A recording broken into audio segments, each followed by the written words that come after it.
અનારજી, જંતીજી અને તમામ સમગ્ર પરિવારજનોએ મળી રાખ્યું અને સતત 40 વર્ષથી આ કાર્યક્રમ રાખતા આવે છે. ધન્યવાદ એમને, એમના પરિવારને તાળીઓથી વધાવો બધા. મનુષ્ય જીવનમાં આપણે બધા એવું કહે છે કે કઈ લઈને આયા નથી, કઈ લઈને જવાનું નથી, એવું કહે છે, પરંતુ મેલ થતી નથી. કેવું મળ્યું છે પણ એનું જીવનમાં ઉતારવું ને પડ્યું છે ઘણો. આપણે કદાચ કોઈક મરી જાય શમશાનમાં છે ને એટલે બધા એમ કે આપણે એક દાડો હોય આવવું છે, પણ કોઈને અહીંયા જવું નથી. અંતરમાં એવું છે કે અમને કોઈ થાય, બધાને એવું જ છે કે એ તો એ મરી ગયા છે પણ આપણે કોઈ થાય નહીં. પરંતુ આ બધું થાય છે એટલે ના છૂટકે કહેવું પડે છે. એટલે મનુષ્ય જન્મ ને દેવોને પણ દુર્લભ, દેવો પણ જેની પ્રાર્થના કરે છે એવો મનુષ્ય જન્મ આપણને પરમાત્માએ આપ્યો. કેમ કે દેવો દેવોની જગ્યાએ છે. દેવો જે તમે જે કરો એ દેવો ના કરી શકે. તમારું હોય તો વેવલી ઉપાડીને લઈ જવા હોય, બીજા ગોમ બેહારવો હોય તો તમે બેહારો કે ના બેહારો, અને તમારે બીજા ગોમમાંથી હોય લાવવો હોય તો તમે લાવો કે ના લાવો. હવે તમારા ગોમમાંથી એક જણા તમારે ખેતવો હોય ને તો ઓખો પાણી આવે તો જમજમ ખાય. આમ અહીંથી ચમચી બીજા ગોમ મેળવા દે જાહે. તમે કદાચ આખું ગોમ છો તો આવીને બાપ દાદાની મેળવી શકો જોઈએ. એટલે એને કહેવાનો મારો ભાવ કે મનુષ્ય જન્મ જે છે ને એ દેવોથી દુર્લભ. તમે બધા મળીને કરોડોનું મંદિર બનાવવું હોય તો બનાવી શકે, અને બધા દેવો મળીને તમારું એક ઘર ના બનાવે. એટલે દેવો એના સ્થાને છે. એમને જો કદાચ કંઈક જોવતું હોય તો તમારો આશરો, નિવેદ કરવું હોય તો તમારો આશરો. એટલે બધું જ જન્મને બધાથી શ્રેષ્ઠ આપણે શાસ્ત્રોનું વર્ણન છે, અમારા ઘરની વાત નથી. એટલે મનુષ્ય તો ધારે અને એવી કરણી કરે તો નર્મથી નારાયણ થાય. અને ધારે આ તો ખરાબ થવું હોય તો દારૂડિયા એ નહીં થોય છે, તારે જુગારિયા એ નહીં, ડાકુ થોય તો એ નહીં, ચોર થોય તો એ નહીં, ભગત થોય તો એ નહીં, અને સંત થોય તો એ નહીં. અને એમાંથી જો ભગવાનના તોલે જો બની જાય તો એના એ. એટલે ભગવાને આપણને એક છુટ્ટી આપી મનુષ્ય જન્મને કે તમારે જે કરવું હોય બીજા જન્મમાં. હું વારંવાર આ એક વાત કરું છું, એકની એક વાત કરું છું કે આ સમજાતું જ નહીં. આપણે જે કહેવા માંગે છે ને એ સમજાતું નથી.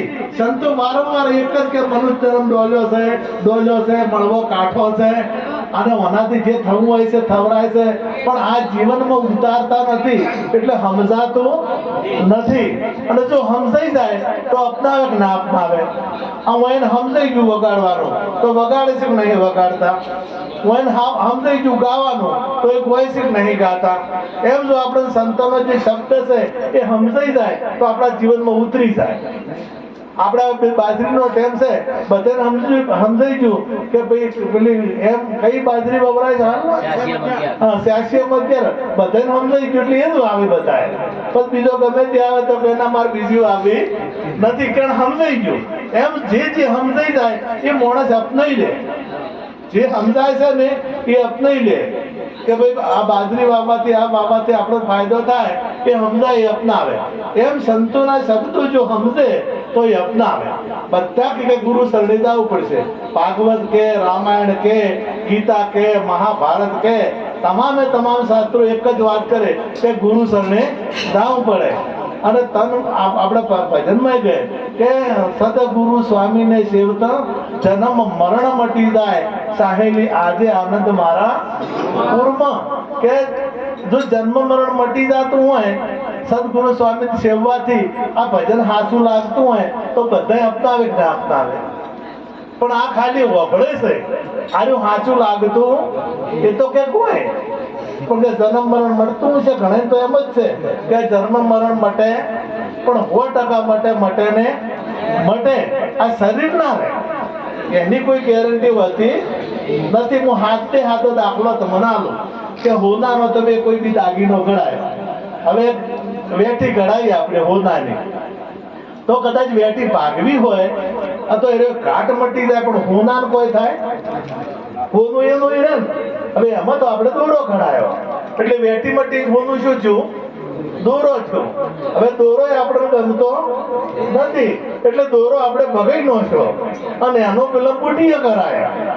હવે હોનું એનું એ કે બુટીએ ભાજી નો છે નહીં ગમતા અને એનો પાસે પેલા ઝોલા કરાયા.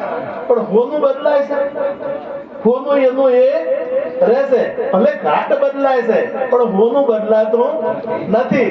એટલે કદાચ આ જે ઘાટ છે આ ઘાટ છે, આ બધા ઘાટો છે. આ ઘાટ બદલાય પણ એમાં જે રહેવા વાળું છે, જેનાથી આ બન્યું છે, જેનાથી એનું સર્જન થયું છે, એ સર્જન થયું છે જે છે મૂળ મટીરિયલ, મૂળ વસ્તુ એ આગા પાછી થતી નથી. અને એને ઓળખવાની હમણાં ભાઈ રણછાડભાઈ કડી આવી હતી, તારા આત્માને ઓળખ્યા વિના લખ 84. હવે આમાં એક ખાસ શબ્દ સમજવા જેવો, કોઈ મગજમાં આવ્યો હોય કે ના આવ્યો. એમણે કીધું કે તારા આત્માને, તારા આ સમજો, તારા આત્માને તો આત્મા કોક જુદો હશે કે એનાથી? તારા કીધું, તારા કીધું તો તારો આત્મા તો એનાથી કોક જુદો કે આ મોબાઈલ તમારો છે તો મોબાઈલ થી તમે જુદા છો. આ જબ્બો તમારો છે તો તમારાથી જબ્બાથી તમે જુદા છો. આ ઘર તમારું છે તો ઘરથી તમે જુદા છો. આ બધું કેનું છે? ઘર ક્યાં નથી મારા, ખેતર ક્યાં નથી મારા, આ બધું ભાઈ ક્યાં નથી મારા, આ ટ્રેક્ટર પડ્યું ક્યાં નથી મારું, અને આ જમીન બધી મારી, આ લુગડાની પેટી પડી કે નહીં કે મારી, આ તિજોરી કે નહીં તો કે મારી. તો જે મારું મારું કરે છે એ કોણ? આ હાથ મારા, શરીર મારું, પગ મારા, નાક મારું, મોઢું મારું, તો મારું કહેવા વાળો જે છે એ કોણ? એની વાત કરી કે તારા આત્માને ઓળખ્યા વિના. એટલે એમાં પછી કોઈ આપણે સાથી ગાય, ધ્યાન મૂલમ ગુરુ મૂર્તિ, પૂજા મૂલમ ગુરુ પદમ, મંત્ર મૂલમ ગુરુ વાક્યમ, મોક્ષ મૂલમ ગુરુ કૃપા. ધ્યાન મૂલમ ગુરુ મૂર્તિ એટલે ધ્યાન. તમે ધ્યાન ક્યારે સમજો છો? કે ઓખો મેસી અને કોઈ મૂર્તિ આપણામાં, જે દાખલા તરીકે સદારામ બાપુ હોય કે ગમે તે સંત હોય, રોમાપીર હોય, મોટોકુ રોમાપીર હોય કે કૃષ્ણ હોય, અને એની મૂર્તિ આપણા ધ્યાનમાં બેસી જ તો એને ધ્યાન કહેવાય નહીં. કારણ કે તો દાગો એટલે દાતી રહે. તમે ઓખો ઉઘાડો એટલે પાછી મૂર્તિ, તમે જે કલ્પનામ જોતા હો એ મૂર્તિ જાતી રહે પણ રહે ના. કલ્પનામ તો આપણે ઘણું બધું પણ પરિણીએ જ હોય, પણ કલ્પના પરિણેલા કોમ આવે ના, કલ્પના બહુ આવે. પેલા કોઈક દાખલો કહેતો ને, પેલા જે કોઠે ઉભા કહેતા કે હું આવશે અને પછી કે મને ઓમ તોડશે, મને ઓમ તોડશે, એમાં કુવામતા પડ્યા, કુવામ પડ્યા. એટલે કલ્પના, આ બધું છે કલ્પનામાં હોય ને એ કોઈ દાડો સત્ય થાય. એટલે તમે કલ્પનામાં પરમાત્મા નક્કી કરો છો કે આવા હશે. કલ્પનામાં એક ધ્યાન, એને ધ્યાન કહેવાય નહીં. પણ ધ્યાન મૂલમ ગુરુ મૂર્તિ, ધ્યાન મૂલમ ગુરુ મૂર્તિ એટલે ગુરુ મહારાજની જે મૂર્તિ છે, સદગુરુની જે મૂર્તિ છે, એ મૂર્તિ ના જે શબ્દો છે એ શબ્દો ઉપર ધ્યાન રાખવું.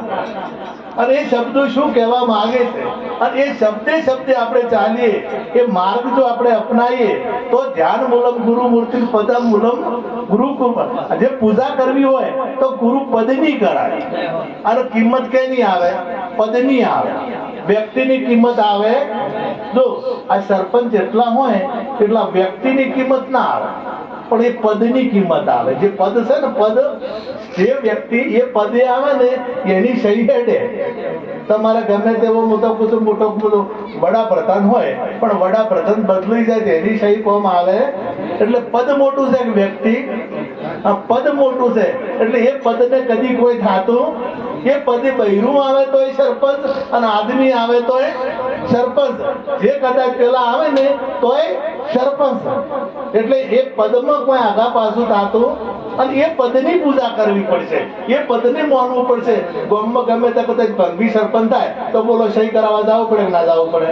કારણ કે તમે ભંગી પાસે સહી કરાવવા જતા નથી. કેના પાસે જો તો